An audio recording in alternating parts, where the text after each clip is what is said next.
Taste the Daily. Thoothukudi மாவட்டம் விளாத்திக்குளத்தில் வெள்ள நிவாரணம் வழங்க வேண்டும் என விளாத்திக்குளம் முன்னாள் சட்டமன்ற உறுப்பினர் கோரிக்கை விடுத்துள்ளார்.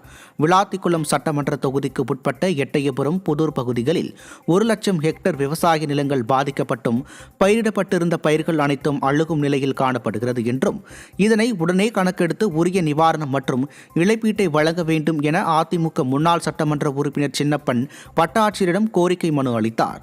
இதில் கட்சி நிர்வாகிகள் பலரும் கலந்து கொண்டனர்.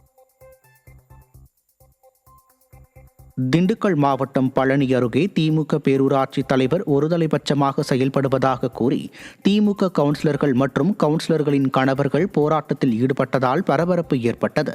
நெய்க்காரப்பட்டி பேரூராட்சி தலைவராக உள்ள கருப்பாத்தாள் காளியப்பன் தன்னிச்சையாக செயல்படுவதாகவும் இங்கு கால்வாய், குடிநீர், சாலை வசதி உள்ளிட்ட எந்த பணிகளும் பலமுறை கோரிக்கை வைத்தும் நடைபெறவில்லை என்றும் குற்றம் சாட்டியுள்ளனர். இந்த நிலையில் தங்களின் கோரிக்கைகளை நிறைவேற்றாத திமுக பேரூராட்சி தலைவரை கண்டித்து அலுவலகத்தை உட்புறமாக கதவை பூட்டி தர்ணாவில் ஈடுபட்ட சம்பவம் பரபரப்பை ஏற்படுத்தியது.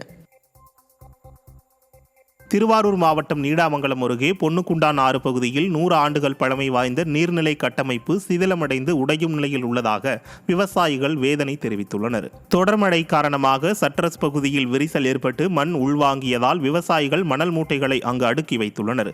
கதவணைகள் பராமரிப்பின்றி பழுதாகி இருப்பதால் வயல்களில் உள்ள வெள்ள நீர் வடியாமல் நெற்பயிர்கள் அழுகும் நிலையில் உள்ளதாக விவசாயிகள் வேதனை தெரிவித்தனர். புதிதாக பாசன வடிகால்கள் கட்டித்தர வேண்டும், கதவணைகளை உடனடியாக சீரமைக்க வேண்டும் என நிர்வாகத்திறன் ஸ்டாலின் அரசுக்கு விவசாயிகள் வலியுறுத்தியுள்ளனர். சட்டஸ் பழுதடைஞ்சு இந்த ஆறு ஆறுனுடைய சர்வீஸ் கிட்டத்தட்ட 100-120 வருஷம் ஆச்சு. இந்த சட்டஸ் போட்டு இது பழுதடைஞ்சு பாத்தீங்கன்னா மிக மோசமான நிலைமைக்கு உடஞ்சிட்டு போற மாதிரி இருந்திருக்கு. இது 2 தினங்களுக்கு முன்னாடி தற்சமயத்துக்கு கிராமத்துல என்ன பண்ணிருக்காங்க, மண்மூட்டை வச்சு அடிக்கிருக்காங்க. இது நிரந்தர தீர்வு கிடையாது. இது என்ன திரும்ப மழை பெஞ்சு ஏதாவது ஒன்று ஆனிச்சுன்னா சாக்கு நழுவிட்டு போனுச்சுன்னா கிட்டத்தட்ட 30-40 கிராமங்கள் ஆடு மாடு வீடுகள் எல்லாமே சேதமாகும். இது இல்லாம கிட்டத்தட்ட ஒரு 50,000 ஏக்கர் விளைநிலங்கள் சுத்தமா பாதிக்கப்படும். நாங்க என்ன சொல்றோம்னா இதுக்கு நிரந்தரமான ஒரு தீர்வு ஏற்படுத்தி தரணும். பொதுப்பணித்துறை, நீர்வளத்துறை என்ன பண்ணோம்னா இதற்கு இந்த அவசர கால நிதினு வச்சிருப்பீங்க. நீங்க அந்த பண்டு நிதி ஒதுக்குறதெல்லாம் ஒன்றும் பிரச்சனை கிடையாது. இதுக்குன்னு புயல், மழை, வெள்ளம் அந்த இயற்கை சீற்றத்தினால பாதிக்கப்படுதுன்னா எமர்ஜென்சி ஃபண்ட் ஒன்று PWல இருக்கு. அந்த நிதியை பயன்படுத்தி உடனடியா எவ்வளவு அவசரமா பண்ண முடியுமோ உடனடியா அந்த மழையை உடனே புதுப்பிச்சு எங்களுக்கு தரணும். திருவண்ணாமலை மாவட்டம் செய்யாறு பேருந்து நிலையத்திலிருந்து சேலம் நோக்கி சென்ற அரசு பேருந்து பாதி வழியில் பழுதாகி நின்றதால் பயணிகள் அவதிக்குள்ளாகினர். காஞ்சிபுரத்திலிருந்து செய்யாறு வழியாக சேலம் நோக்கி சென்று கொண்டிருந்த அரசு பேருந்து திடீரென பழுதாகி நின்றது. ஓட்டுநர் பேருந்தை இயக்க முற்பட்டும் பேருந்து நகரவே இல்லை. நீண்ட நேரம் பேருந்தை முன்புறமாகவும் பின்புறமாகவும் தள்ளியும் பேருந்தை இயக்க முடியாததால் பயணிகள் அவதிக்குள்ளாகினர். கடந்த சில நாட்களாகவே தமிழ்நாடு முழுவதும் பராமரிப்பில்லாத பேருந்துகள் பழுதாகி நடுரோட்டில் நிற்பது அதிகரித்து வருவதாகவும் மக்கள் விரோத ஸ்டாலின் அரசு புதிய பேருந்துகளை இயக்க நடவடிக்கை எடுக்க வேண்டும் எனவும் பொதுமக்கள் வலியுறுத்தியுள்ளனர். விழுப்புரம் மாவட்டம் திண்டிவனம் அருகே அரசு பேருந்து பாதி வழியில் பழுதாகி நின்றதால் பயணிகள் அவதிக்குள்ளாகினர். சென்னை திருச்சி தேசிய நெடுஞ்சாலையில் ஜக்காம்பேட்டை பகுதியில் அரசு பேருந்து திடீரென பழுதாகி நின்றது. ஓட்டுநர் பேருந்தை இயக்க முற்பட்டும் பேருந்து நகரவே இல்லை. நீண்ட நேரம் போராடியும் பேருந்தை இயக்க முடியாததால் பயணிகள் அவதிக்குள்ளாகினர்.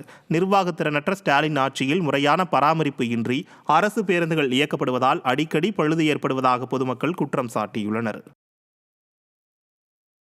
தஞ்சாவூர் மாவட்டம் பாபநாசம் அருகே வடிகால் வாய்க்கால் தூர்வாரப்படாததால் பல 100 ஏக்கர் விவசாய நிலங்கள் நீரில் மூழ்கும் அபாயம் ஏற்பட்டுள்ளதாக விவசாயிகள் வேதனை தெரிவித்துள்ளனர்.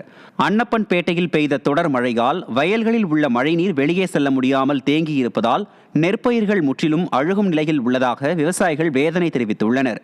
மேலும் மாவட்ட நிர்வாகம் வடிகால் வாய்க்கால்களை போர்க்கால அடிப்படையில் முழுமையாக தூர்வார வேண்டும் என விவசாயிகள் வலியுறுத்தியுள்ளனர். வடிகால் வாய்க்கால் எந்த வாய்க்காலுமே தூர்வாரப்படாத காரணத்தால் வயல் எல்லாம் மூழ்கி விவசாயிகள் ரொம்ப வேதனையில் இருக்கிறோம்.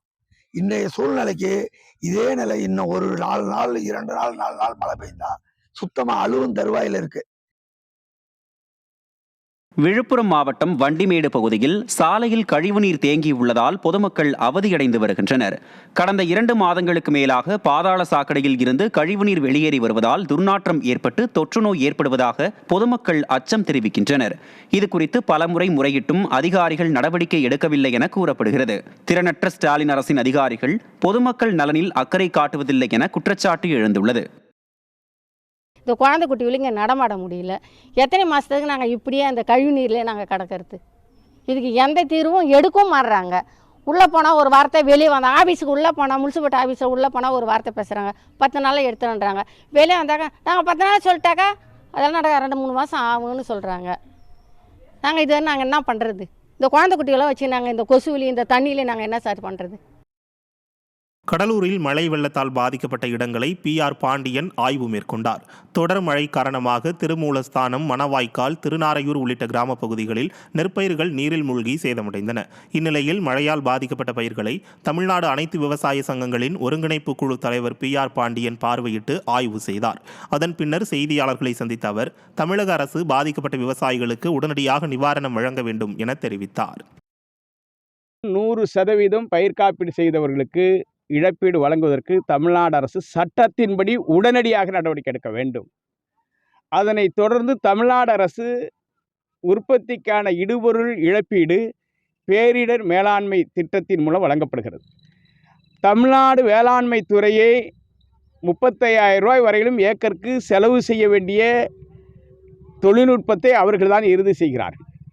எனவே தமிழ்நாடு அரசு அறிவித்திருக்கிற ஹெக்டேர் ஒன்றுக்கு 17,000 என்பது யானைப்பசிக்கு சோளப்பொரி போன்றதாகும். எந்த வகையிலையும் பாதிக்கப்பட்டிருக்கிற விவசாயிகளை பாதுகாக்க உதவாது.